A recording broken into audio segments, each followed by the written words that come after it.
time, no. I would like to personally welcome you to Man Hour After Dark. Say that thing. Why I bring you the host, Mike, Buck, and Cone. You know who's coming to the stage. Sports talk than what you about to hear right here. I second that. Go.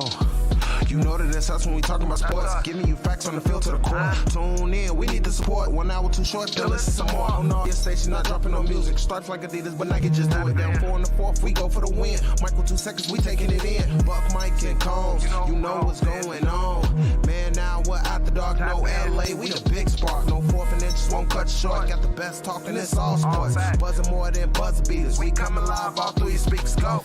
And what is up, Man Hour Nation? Michael Buckhouse here with the Man Hour. Head over to manhourradio.com. Check out the merchandise page and check out the blog section as well. We do have a special going on over there right now. If you use promo code MANHOUR at checkout on merchandise, you save a little bit of dollar bills. And that is what we're all about, is saving a little bit of dollar bills, y'all. But tonight, guys, we are going to do things a little bit different. We are going to trim the show down by an hour tonight because I actually have a flight to catch for work here in about 2.5 hours. So we are going to do an hour show, and we're going to welcome the man, the myth, my right-hand man as of late, Tori Anderson, at manhour_Tori. Welcome to the show, Tori. How was your day, man? I had a really, really good day. You know, serving the great people of the great state of Wisconsin, helping some veterans out, get some things going. It's been a good day.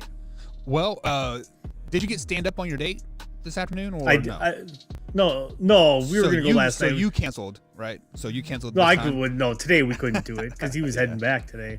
Right. So Tori didn't have a date. Him and Combs were meeting up for lunch, and life got in the way, work got in the way. Basically, Combs got caught up on TikTok for 3 hours, and the next thing he knows, it's dark outside. He's like, I don't know what to do with my hands anymore. So he's like, hey man, I was in a meeting all day. Wink, wink. AKA playing on TikTok here. But Tori, you said you were helping veterans. Like what do you mean by that? Like what do you do for a living? So I do work for the government. So part of my job that I do, I help veterans, I help transitioning service members, I help military spouses, I help connect them to the resources. You know, I help connect them to jobs. I help connect. Well, for resumes, they come to me. I have somehow become the world's foremost expert on resumes. So that's all we need, man. We need some more resume experts in the world. Right. I've done them from here all the way over to Japan. So when I say I've done resumes around the globe, I'm really not lying. So that's a part of my job. So in general, if we had somebody, an old veteran, Army veteran, Navy veteran, and they're looking for a job, they could, in theory, call you and you could put them in the right position in this great state of Wisconsin? Oh, absolutely. All right. So if you guys are listening to us and you are a veteran, you know, just got out of the Army, just retired, or doing whatever, and you're looking for, you know, that extra, you know, income or whatever, hit up Tori, man. You can find him on manhour_Tori, and he will put you in the right direction. So always a good time to help veterans, because like I have a lot of friends that are the veterans, you know, they serve their 5 or 6 years, and then they're like lost in the world for like the next 3 or 4 years. They don't know which direction they want to go. They all try school out for like 6 months, like, oh, I forgot why I dropped out of high school, right, to join the Army. And then so they're working at Walmart pushing carts, and you know, that's a big that is a big change from going from, you know, the man in the Army to pushing carts. So definitely that's a big life adjustment. It's the biggest thing that we talk about when we talk to people about going through your transition and stuff like that. Like, transition doesn't end just when you get out of the military. It's a constant moving thing. So it's trying to find that niche, it's trying to find out where you want to go in life. And there again, that's part of my job is, you know, there's a lot of jobs that your military job will translate into civilian life. So my job is to point them in those directions if that's what they want to continue to do. All right. So Tori Anderson is the man to hook up if you are a veteran and looking for that job and job placement, resume, etc. But we do have some people jumping in here. Joseph, do you want us to call you Joey or Joseph? We need to know. Like, I know Wyatt was calling you Joey, but your name says Joseph here. He was the first one in the chat tonight, Tori, so he had to drop the old I'm first and kind of gloat on glowed on everybody, and then he was dabbing on us. This is what the elbow cough. So apparently, if you cough into your elbow, that's dabbing on people. He dabbed on all three of us. Dab, dab, dab.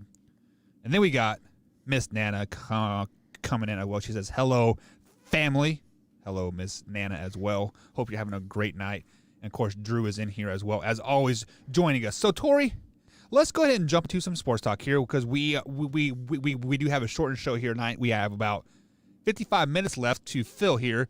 So, some big news happened in Major League Baseball. Tell us a little bit about it. What happened in Major League Baseball? Yeah, technically I would call it the fourth no-hitter of the year already, but it's by official rules because Bumgarner got screwed. We had our third no-hitter already of this season. We're just over a month into this season, and we've already had 3 no-nos. So John Means from the Baltimore Orioles tossed a no-no this afternoon. First individual pitcher to throw one since August 13th, 1969, when Jim Palmer threw one. They did throw one in 1991 as well, but it was a 4-pitcher effort. But then I was thinking back that this is the first one since 69, and then the other part of it says that's their 10th no-hitter in history. So that means they had, 7 no-hitters before Jim Palmer's. And so then they had Jim Palmer's was the 8th. They had the one in 91. That was the 9th with 4 pitchers. Now this one. Yeah. So people that don't know what a no-hitter is, or a no-no is, a no-no is a complete game with a no-hitter. It is not a perfect game because John Means threw a wild pitch, so therefore a player got on base. Granted, he didn't score because it classified as a hit, because then it would not be a perfect or a complete no-hitter game. So a perfect game would be nobody on base, no errors, no etc. But with that being said, I mean, he did pitch a no-hitter. And Joey comes on and says, where's Wyatt tonight? He is supposed to be with you at church there, Joey. So you tell us where Wyatt is. Did Wyatt skip out? Is he not getting his Jesus on tonight? No, Jesus is watching Wyatt. Or is Joey skipping out? Jesus on. Joey? Jesus is watching. We don't need your mom calling us up here on the show and having us to wave the finger at you. But no, on Wednesday nights, Wyatt misses the first hour because he does go to church, and they play basketball for like an hour and a half. Like that's all they do. They play basketball and they do like a little Bible study, and then he comes and gloats about how great he was shooting basketball against 12-year-olds. So yeah. So I had 17 blocks, 24 rebounds, and 38 points. Man, that kid that was like 4 foot, I blocked him like 7 times. Yeah. So John Means throws a complete game no-hitter, which is classified as a no-no. But we are going to talk some NFC South, Tori. We have broken down the NFC East. We've broken down your NFC North. Now we're going to break down the Super Bowl winning the NFC South. So we are going to give those grades for draft picks right after the break here. And guys, be active in the chat because we do have Shop Top coming off at the end of tonight. So at 8:45, he will be talking some shot talk. And Joey says, man, he's playing against the Air Force commit right now. And Tori, we've had that Air Force commit on the show. That is Jake Highbreeder. So he is a very well-rounded person there. So maybe Jake Highbreeder will be talking to you in about 3 or 4 years, Tori, to get some job placements. Hey, if he wants to come work and live in the great state of Wisconsin, I'll inform him of every veteran benefit that he is allowed here. What is so great about Wisconsin? So for the veteran community, Tori, we don't really care about Wisconsin because we live in Indiana. So we'll be right back here on the Man Hour, guys. Like that, Tori? Sorry, Tori. I'm sorry. I don't apologize. Sorry, I'm sorry. We'll be right back, guys, here on the Man Hour. NFC South breakdown coming up right after this.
And welcome back to the Man Hour, guys. Michael Buckeyes along with Tori Anderson tonight. If you're going to miss any part of the show whatsoever, you can find us on iTunes, Spotify, and of course, iHeartRadio. Or if you're into the YouTube game like most of us are, youtube.com/Man Hour, you can hit that subscribe button. We upload the clips each and every day. So if you just want to catch a certain part of the segment, like saying, hey, I only want to know about the Tampa Bay Buccaneers, Tori, well, I will upload strictly just the Tampa Bay Buccaneers clip sometime on YouTube between today and tomorrow, because we are a little backed up on uploads because the Alley interview was so great that we had to upload that for 3 or 4 times. So we broke that down. So we are going to break down the NFC South right now, Tori, and we are going to start with the Atlanta Falcons. The Atlanta Falcons finished 4-12 last season. They started the season on 5 straight losses, and then they ended the season with 5 straight losses. So in the middle, Tori, the Falcons were 4-2 on the season. So in that 6-game middle stretch there, they were a winning team, but then after that, they were 0-10. So well, if you watch them at the beginning of the season, it was literally the Super Bowl hangover. Like every game seemed like they would invent ways to lose games. Like, man, how do you lose this one? You're up by 13 with 2 minutes left, and they lose by 1. You know, yeah. Me and Colm sat here. We're gonna win this game, and they would miss the extra point. Or that onside kick versus the Cowboys, right? That was absolutely a dumpster fire. But me and Colm sat here on the Man Hour, and we did the stats just for the first 3 quarters of the Atlanta Falcons' first six games. They were outperforming every team in the NFL. And then that last quarter, they were dead last in every statistical category, which was absolutely a dumpster fire. So they had to have a great draft. Like, let's just be flat out honest. If they didn't have a great draft, they would have probably have cleaned house. So Tori, they had the fourth overall pick, and they kept that 4th overall pick. Many people were speculating they were going to trade out of that, trade Julio Jones. You know, there was a lot of speculation, but I want to ask you this question first. Who was the best draft pick of the Atlanta Falcons this year? The obvious pick would be Kyle Pitts, but I don't like to do the obvious pick if I don't have to. I like to try to dig a little bit deeper into their drafts and kind of look at who they grabbed. And the thing is they grabbed great. It seems like every pick outside of Kyle Pitts, because we kind of figured Pitts would fall to him. They grabbed value at every single turn. But for me, it's Drew Dahlman, the offensive lineman from Stanford.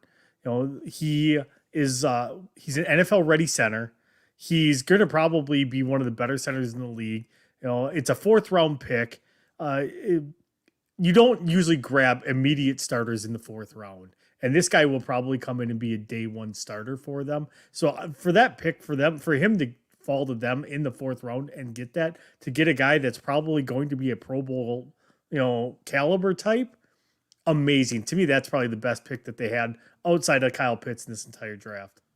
Yeah, and just to add to your point there, 2 picks before that, their 3rd overall, or their third round pick, 68th overall, they did draft another offensive lineman. I believe he's playing left guard, but Jalen Mayfield was also a great pickup as well. I almost want to call that a steal, just because I thought Jalen Mayfield was going to go in the mid-2nd round, but to fall down to early 3rd round to the Falcons, I mean that is huge for them, 100%.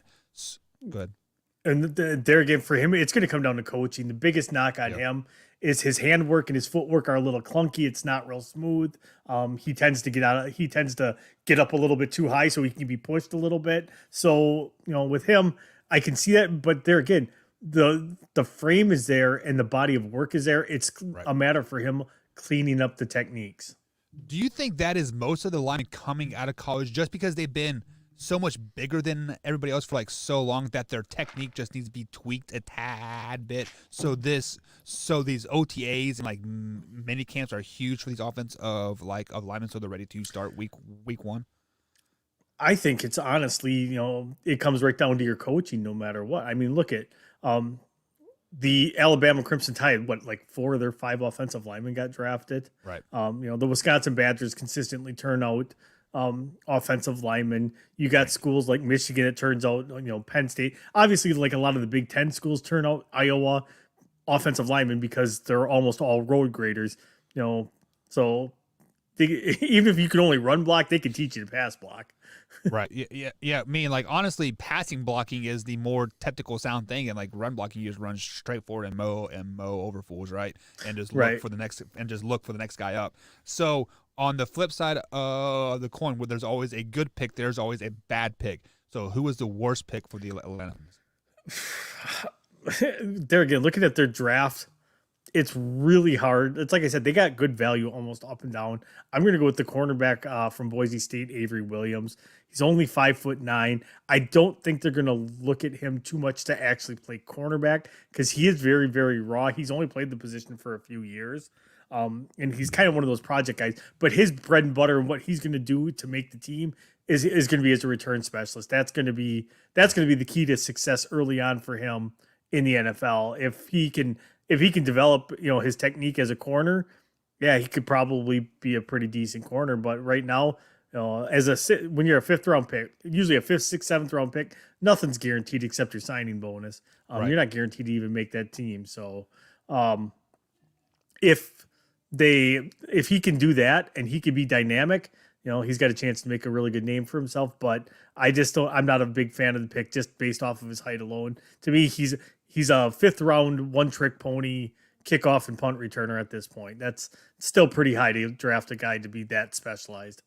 Yeah. So the one pick that kind of had me scratch my head was the Arizona State receiver, Frank Darby. They drafted him in 6th round, 183th overall. He only had 31 catches or 1,616 yards in both seasons that he played at Arizona State. Isn't that where old ESPN analyst went to? Herm Edwards. Yeah, Herm Edwards. So Herm's there. I will tell you the reason. I'll give you the top 3 reasons why they picked him. Okay. Speed. The guy's got speed for days. So, he is fast. I mean, but only 31 catches. I mean, like, you can have all the speed in the world, but clearly you aren't even the number one option on your team having 31 catches. I mean, that's like, I would say college, that is being number one target for about 2.5 games. Because in college, your number one target is getting 12, 13 catches a game. When he has 31 catches all season, and that is a career high, like, I mean, clearly he is simply just a specialist type of player. Run those bubble screens, maybe run a few slant routes. So that to me was kind of a big head scratcher because they already have Julio Jones and they have Calvin Ridley as well. And I think they drafted a receiver last year, Russell Gage, if I'm not mistaken. Gage. He was their 4th receiver this year, I think. So, I mean, are they preparing for Julio Jones to be out? Maybe that's why they reached for this guy in the 6th round. First off, you're not replacing Julio Jones with the 6th round pick. But the thing is the thing is the kid's got a great athleticism. He's a good route runner, and the kid's got speed for days. The only question I would think then maybe his hands aren't great. And the one thing that we've seen in the NFL that you can do these days is you can actually teach somebody how to catch the ball. Ask the Eagles that. Well, did for the most they part, catch a lot of people to catch? Unless your name's Darius Haywood Bay, and then you just just drop everything. So, are we seeing the NFL transition to? I don't care if you're 6'5", 6'6", like anymore at the receiver route. We want a fast guy that can move well in the open field, and we'll teach him to do the rest. It depends on your system. So some teams prefer a bigger bodied receiver that is going to be more the possession type. Some teams prefer the speed. The Raiders, even with Al Davis gone, it's still give us speed for days. Right. Somebody that can run 80 yards down the field, and I'll just chuck it up and hope he comes down with it. Was there any big body receivers that were drafted? Because I can't think of anything. Like, I think the biggest receiver was Rondell Moore. He was 6'1", 6'2", $180. I mean, but he's fast and he's big and strong, but there were none of those Julio Jones and none of those Calvin Johnson type. The closest I would think would potentially maybe even be Amari Rodgers that went to Green Bay, but I'm trying to see because he's built like a running back. He's 5'10" and 210 pounds, so he's built a little bit bigger. He's basically built like a running back. So what you're saying is the Kansas City Chiefs have basically transcended the wide receiver position to, hey, we want you to be 6 foot and under, but fast as crap now, right? I mean, because like they have speed on every spot of the Kansas City Chiefs field, and well, you got to give the Raiders down. credit. You got to give Raiders credit to that one because they've always been, let's just draft somebody that can run. I don't care what size he is. Does he run a 4.3 40? Yep. Let's just draft him. Well, what the Raiders drafted, what was like 3 receivers in the first three rounds last year, simply because they were fast. They drafted that wide receiver, quarterback, running back, tailback guy from Kentucky, Lynn, and then traded him. Yeah, so I was like, I think you drafted him in like the second round or something. But the Raiders draft last season was absolutely horrible. We'll get to the Raiders draft here next week. But let's start talking about the Falcons again here. You gave me your worst pick and your best pick in the NFL draft. What is your overall grade for the Falcons this year? My overall grade for them this one is a B+. They're just still, it's like I said, they got a lot of really good talent. They got a lot of really good value. Kyle Pitts is probably potentially a Hall of Famer. And later on, like 2 years from now, if we do like everybody else and like, let's regrade our draft from this year, it could be way higher, but I give them a B+ because they did do a really good job of finding value at absolutely every spot that they drafted in. Yeah, and the Falcons pretty much had to find value at every spot because they are going up to Tampa Bay Buccaneers, and they literally signed everybody back to their roster, and they even added depth to positions.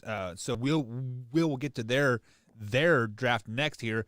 But coming up here on the next draft order that we're going to do is the Carolina Panthers. They are Christian McCaffrey most of the season last year. I think he only played 3 or 4 games total. Then they trade away their starting quarterback from last year, Teddy Bridgewater, to the Denver Broncos, but also did get Sam Darnold in the off season. The Carolina Panthers, they finished 5-11 last season. So the draft needed to be just as good as the Falcons. So who was their best draft pick? So I'm going to go with their 5th round pick, Davion Nixon out of Iowa. This is a kid that was predicted to be early 2nd round pick. And again, he was one of the names that's just kind of watching him fall. I obviously get to watch Iowa play every single year. And this kid plays his heart out on every play. Iowa is kind of known for producing really good defensive linemen. This kid is a huge value pick for them. He's ready to go as an interior pass rusher. He's agile. He's got good explosion. He's got good length. He's not very good against the run. But he should, with Derek Brown on that defensive line starting next to him, that should even itself out a little bit. But the guy has got an explosive first move to get after the quarterback. So I really like that pick. Yeah, and my pick here is I'm going to go offensive line. Anytime you can add depth to your offensive line, especially in the 3rd, 4th, 5th round, and get a player like Brady Christian from BYU, that is a great pick in my opinion. Because Wyatt had him going in the 2nd round, early 2nd round. So for him to fall to late 3rd round was a big surprise for me. I mean, he is 6'6", 300 pounds, so he is a big body, and he is going to protect Sam Darnold a lot. And Sam Darnold has never had protection, so Sam Darnold might become an MVP quarterback simply from this pick right here. So on the flip side, if you look at their 4th round pick, Chuba Hubbard too, to back up CMC. I mean, Chuba Hubbard, before the football season started last year, was widely considered probably the 2nd or 3rd best back in the country. I don't think he did much to disprove that he wasn't one of the best backs in the country.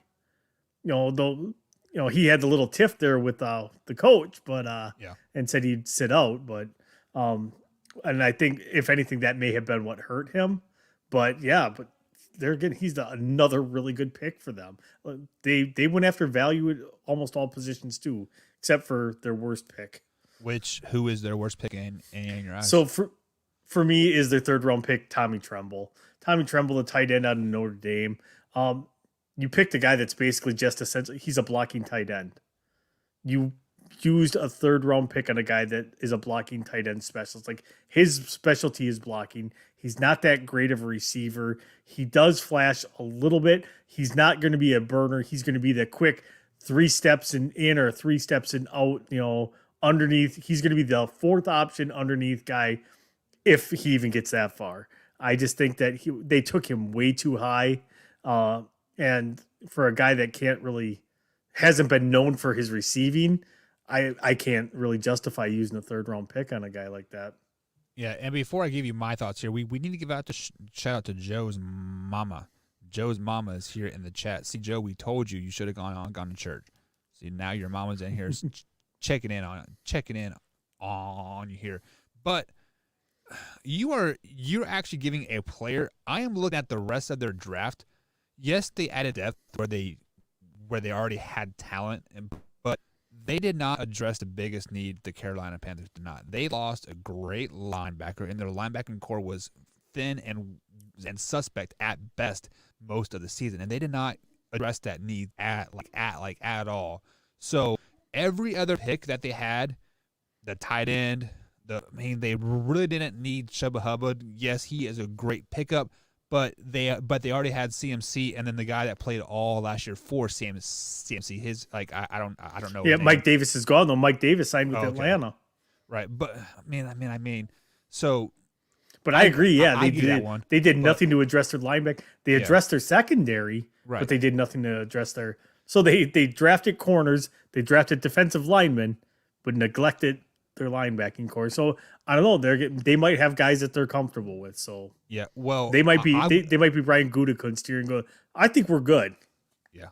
Well, I'm going to go with the worst pick on the Carolina Panthers was their 6th round pick, number 222nd overall, Thomas Fletcher, a long snapper. Why are you spending a draft pick on a long snapper when you need linebacker help? I'm just going to do that right there. Why?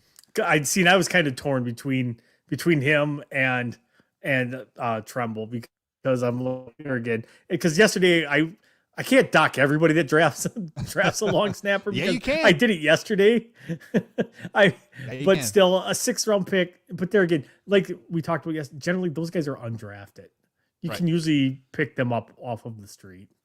Well, so Wyatt is good friends with a long snapper that is going to college, like at a high school, and I am real good friends with him. Like I coached him through high school as a long snapper. But yes, long snapper is a talented position. You have to snap the ball 16 yards or whatever it is. It has to be on the dime every time, and if you mess up one time, you are going to be ridiculed about it for the whole week because you don't get on the field that much. But 9 times out of 10, Tori, do you know who long snappers are? They're the 4th and 5th string Mike linebackers. They're thick body individuals that can run well. So I don't see why a NFL team couldn't put a backup linebacker in as a long snapper and teach them how to snap. Like if you're so good at your job, you should be able to coach anybody, any position, no matter the skill set.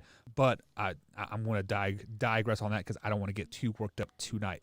So, what is the Panthers' overall grade? Overall, I give them a C+.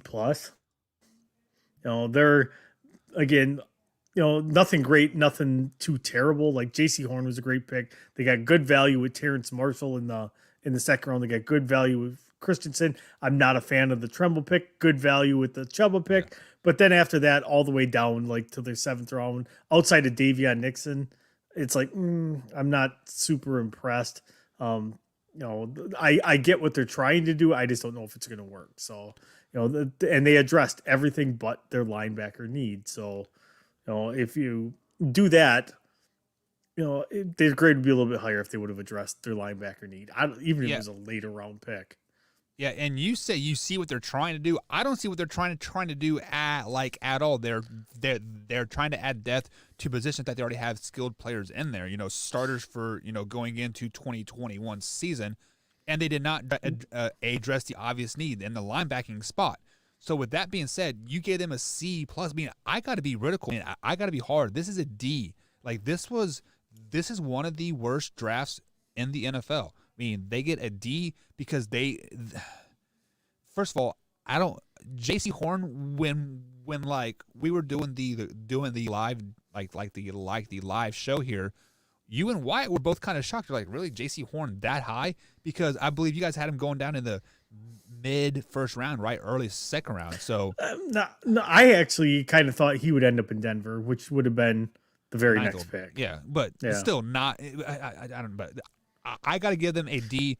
You can call it what you want, but it wasn't a very good pick or a very good draft in my eyes. So moving on to the next NFC South team, we had the 12-4 New Orleans Saints. They made it to the playoffs last year. They beat the Chicago Bears, and then they kind of just stumbled and stubbed their toe. Typical Drew Brees fashion, right? You can win one game, but you can't win the next one in the playoffs. So Drew Brees has officially retired. Michael Thomas is, who knows what he is. He's starting to sound a lot like Antonio Brown.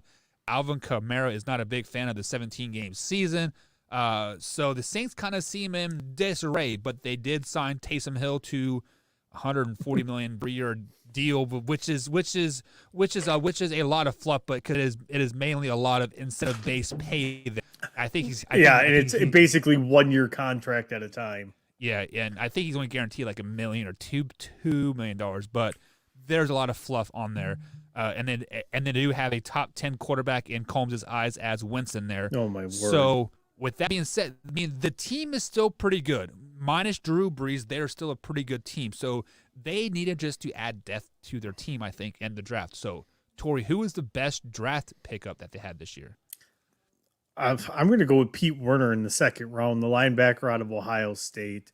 They need linebacker help there. Their defense used to be their sore spot. It's actually been pretty good the last couple of years. This guy's he's a bigger bodied linebacker. He does move side to side real well. He's very fluid. He can do coverage, and he can cover like a safety.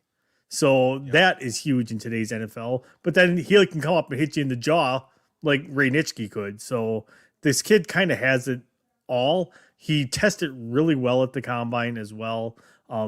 This kid has the potential to be a Pro Bowl linebacker in about 2 or 3 years, I think. So yeah, that's kind of a bold statement here, but I have to go with their first 4 overall picks. Their defense was kind of their weak point this season. They gave up a lot of points toward the end of the season. And Peyton Turner, their first round 28th overall pick, the defensive end out of Houston.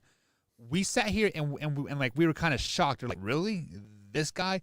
But I went back and watched his tape prepping for the show today, and he is a beast out there. Tori, this Peyton Turner guy is going to be a great NFL player. He is going to be a lot of J.J. Watt. Like they're going to his numbers will not reflect of how good he is because they're going to run the other way to try to avoid this guy. I fully anticipate him being a disruptive, basically shutting down half of the field. It's you are not going to run this side because I am a man among men back here. So I'm going to go with Peyton Turner, the 28th overall pick from the Houston Cougars. So who was your worst pick for the Saints? So my worst pick for them is pretty much the rest of their draft. I do not like the Peyton Turner pick. They drafted a guy almost the same type as Peyton Turner a couple years ago, Marcus Davenport, and he hasn't really done anything at all. Ian Book, they took in the 4th round. That's a terrible pick. I mean, Facts. Unless is he like your insurance policy to the Taysom Hill insurance policy? So what are you doing there?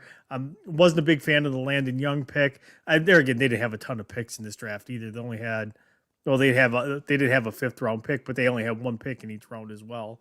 And Quan Baker, I don't know much about, but they're pretty set at receiver in New Orleans. Like, what are you doing? I don't know. Looking at your draft, you were all over the place. Outside of Pete Werner, because that pick made a ton of sense. I don't know what you're doing because Peyton Turner wasn't going to go in the 1st round. Peyton Turner was on nobody's radar for the 1st round. And you took it with the 28th pick. I think I literally said it on the draft show. I don't even know who this guy is. Yeah. So maybe did, you're seeing something on the tape I'm not. I look at it like you played at Houston. Your competition level wasn't that great. Like you said, like JJ played in the Big Ten though. Right. JJ played So NFLers every week. Right. So I'm going to use the same argument as I did with Trey Lance. I mean, yes, Trey Lance is an NFL ready player playing a division of a division what FCS now, right? Which is basically a division two. But he was also playing against other division two athletes. So like it wasn't like North Dakota State was riddled with NFL stars, and then they're playing against a Division II team. He had a Division II receiver, a Division II line playing against other Division two guys. But I'm going to descend of what I just said because he is a Division I athlete playing against not very good Division I athletes. So on the defense and most side, Division I athletes, that don't make it Division I. What school do they usually go to at D2? North Dakota They State. usually go to North Dakota State. So you are right essentially North Dakota State has D1 players playing at D2 level. Right. So fun fact, Kansas State just picked up North Dakota State's coach a couple years ago, and he pretty much brought their whole team down. So fun fact there. But the worst pick for the Saints is definitely Ian Book, man. Just because, first of all, yes, I know Ian Book went to Notre Dame. He led them to the playoffs. He was like 30-5 as a starter, but he's like 5'10". He's like 5'10", 160 pounds, like just ridiculously. He is a Drew Brees-esque quarterback, but you did not need to draft a quarterback. You drafted Colt McCoy, basically. He is an habitual. No, Colt McCoy could throw the ball. But I am talking about just being a habitual backup. He will never be a starter in the NFL. He will be a backup his whole NFL career. He will be floating from team to team. Who is the backup quarterback that just signed? That's been on every team and been around forever. He went to Alabama. I think he was number 10. I'm gonna have to look that up now. I'm pretty sure it's not Hoyer. No, it's I'm looking it up right now. They don't have it on there, but it is a quarterback that is just you're like wow. An Alabama quarterback, AJ McCarron. Yeah, AJ McCarron. Yep. So he just signed with somebody. I can't remember who it was, but Ian Book is just going to be just like him. So it was definitely not a very good pick by the Saints at all. So Tori, give me their grade. I give them a D. Their draft wasn't very good. The only thing that kept it from an F is Pete Werner. I really like the Pete Werner pick for them. Again, it was a position of need. It was a position that just got majorly upgraded by a super hyper athletic linebacker. Yeah. Anytime you can add a athletic line to your team, a linebacker that can side with some speed and with some head, some football IQ there, that is going to instantly bump your grade draft up one full grade. I had them as an F because it was absolutely horrible, but I'd give them a D- because of everything that you said about that line backer here. So two teams in the NFC South both get a D ranking from me, and which is kind of my mind-boggling here because they are playing catch-up to the Tampa Bay Buccaneers, the defending Super Bowl champ. They were 11-5 in the regular season, but Tori, they signed all 22 starters back. Antonio Brown is back. Julian Edelman is reportedly coming down to Tampa Bay as well. So the rich are getting richer here. So they still had some draft picks. So with that being said, who was their best overall draft pick this year? Pretty tough to pick out a best one when all you're doing is picking backups. Yeah.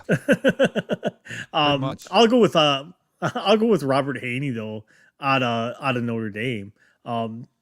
He's very versatile. He can play almost any spot on the line. He's got really great hand technique. He's good in the short area, good short burst quickness on him. He does get caught flat-footed and can get rocked back. As soon as the lineman does that, like they're pretty easy to knock off balance. He does got to work on that as well, but there again, it's tough to say because it was all literally backups that you drafted. Not one person is going to be expected to come in and set the world on fire for them. Yeah, the only place where I can see where they might expect somebody to step in, like, do play consecutive minutes, is that offensive tackle from Notre Dame, Robert Hainsley, that they drafted in the 3rd round, because I believe they are fairly thin on the offensive line. Jensen had some back surgery this offseason, if I'm not mistaken. Their center, the long, ginger-haired looking kid. But the best pick that the Tampa Bay Buccaneers have is their quarterback. They drafted Kyle Trask 2nd round, 64th overall. I've been kind of high on Kyle Trask all through the college season. Yes, he had a horrible bowl game. People are banking on that horrible bowl game, the horrible pro day. But go back and watch the film. Kyle Trask, I believe he beat the SEC all-touchdown record in a season. I could do that throwing to Kyle Pitts. But still, there were other people throwing through Kyle Pitts too, because this is Kyle Trask's first year as a starter. Kyle Pitts started last year and didn't have these kind of. But what was Trask's completion percentage this year? It was under 70, if I'm not mistaken. Like his completion percentage wasn't good, but either was Patrick Mahomes when he was in college either. It's like, you gotta do what you gotta do. But Kyle Trask has an opportunity to sit behind Tom Brady for the next 2 or 3 seasons.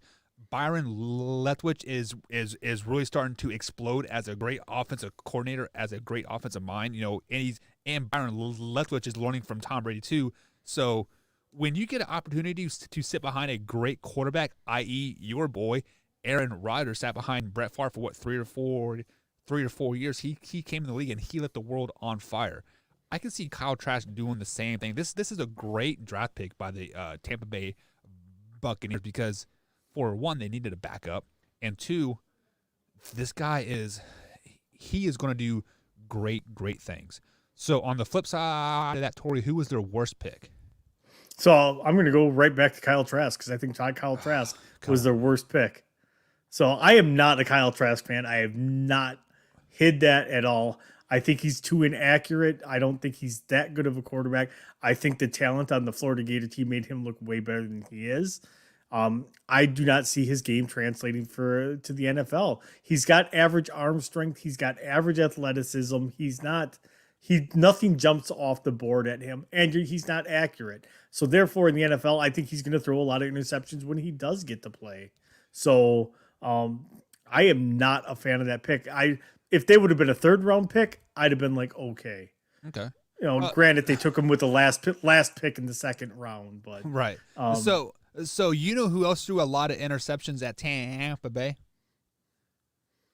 Trent Dilfer. Winston threw 30 interceptions, but he also threw 35 touchdowns. He also threw over 5,000 yards that particular season as well. How many games did they win in the playoffs? 0.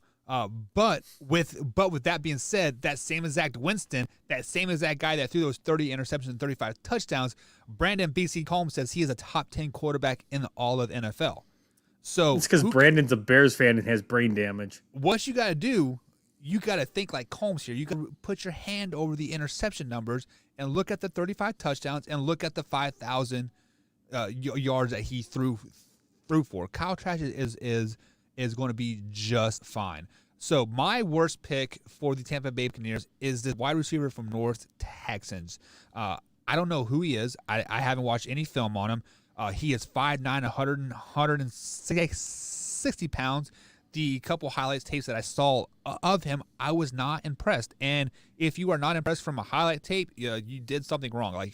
So this 4th round pick, 129th overall as a receiver, I felt like was kind of a stretch because they are, I think that's probably the deepest spot that they're at because they got they got Godwin, Evans, Antonio Brown, Scotty, what's his last name? Scotty doesn't know Miller. Yeah, Scotty Miller. Julian Edelman is reportedly coming down to Tampa. So to draft a receiver, I think you just drafted him to get cut, to be honest. Maybe he ends up on the practice squad. Like, I don't know, but that was kind of a reach because you can only, roster 52 guys, and you already have 6 receivers. Like, are you going to cut Antonio Brown? Are you going to cut Mike Evans? So of those 5 receivers that I named, who are you going to cut? The rookie, right? Antonio Brown. No, you're not.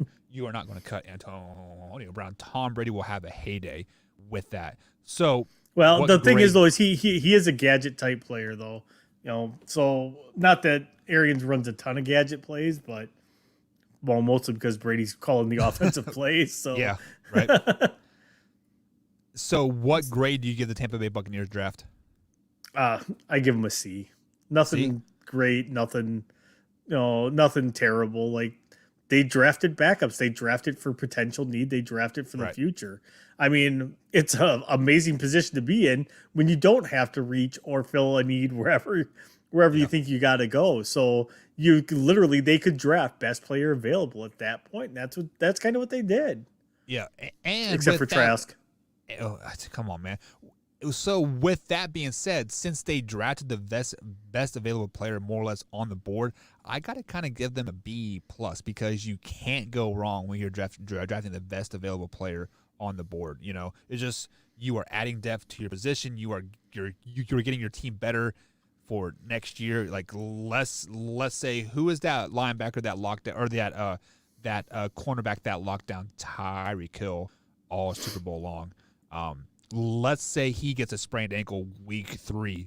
BYU quarterback Chris Wilcox, 7th rounder, can step up for a few games, and they're probably not going to miss a beat. So, well, but there again, when you have that much talent on a team like that, it's easy to cover up one person. Right. You just start moving to zone coverage and hide him as much as you can. So with that being said, Wyatt Williams-Drink, they get a B+ in my book there, Tori. I mean, they did a great job. So we are going to take a quick little break, guys. On the other side of the break, we got Shop Talk here. We're going to wrap up the last 10 minutes of the show here.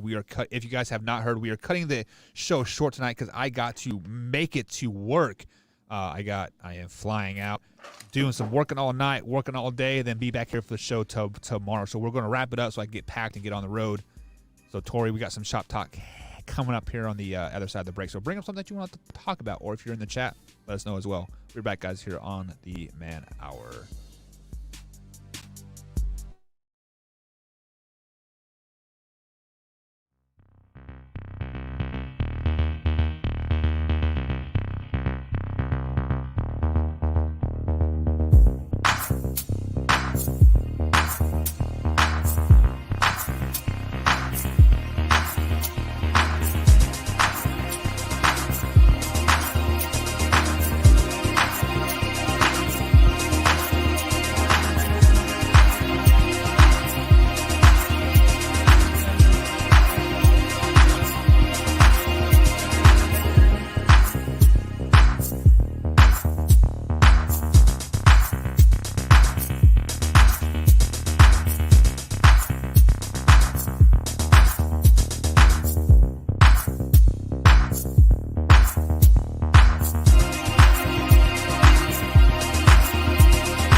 And welcome back to the Man Hour, guys. Michael Buckhouse along with Tori Anderson tonight. You can find us on iTunes, iHeartRadio, and Spotify, and now Amazon Music as well. If you miss any part of the show whatsoever, head over to youtube.com/manhour and click on the clips playlist. That's youtube.com/manhour clips. So, Tori, we've broken down the NFC South.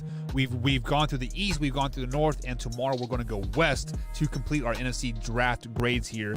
So, out of those three divisions that we have already broke down, the NFC South kind of comes off as being the worst draft division so far. Like is that kind of the overall I would agree with that so far. Yeah. So, but just like when you give a D's and F's to two or more teams in a 14 division, that's kind of tough. I mean, I'm no mathematician, but I do play one on TV on Wednesdays, which today is Wednesday. Ha. That's over 50% of your things here. So the reason why I bring up math, Tori, is because, like I said, I'm not the smartest man in the world, but I'm not dumb either, right? So this morning on my way to work, I get gas. Gas is $2.98, okay? It's a tad high, but whatever. Like, it is what it is. It takes 11 gallons to fill up my car. I put in 10.9 gallons to fill up my car this morning. I spent $33, Tori.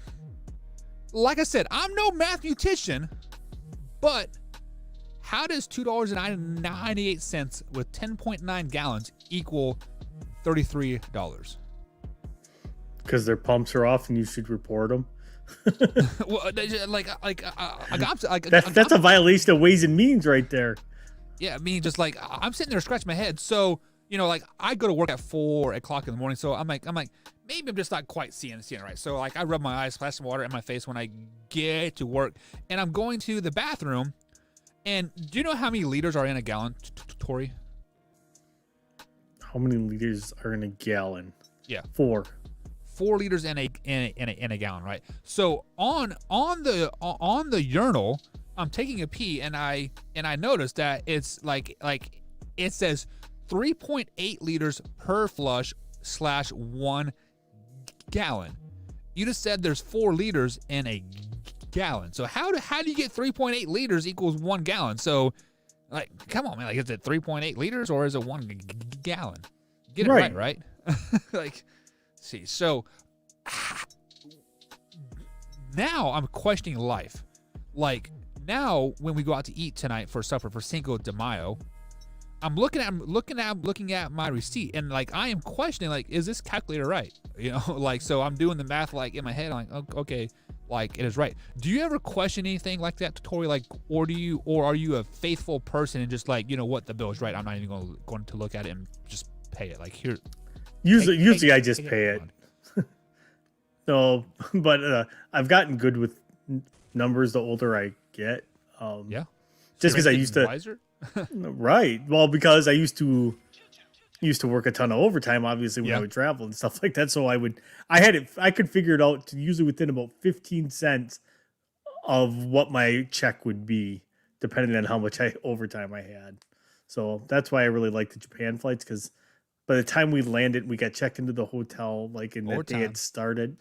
I had been on the clock for 29 hours straight. Love it.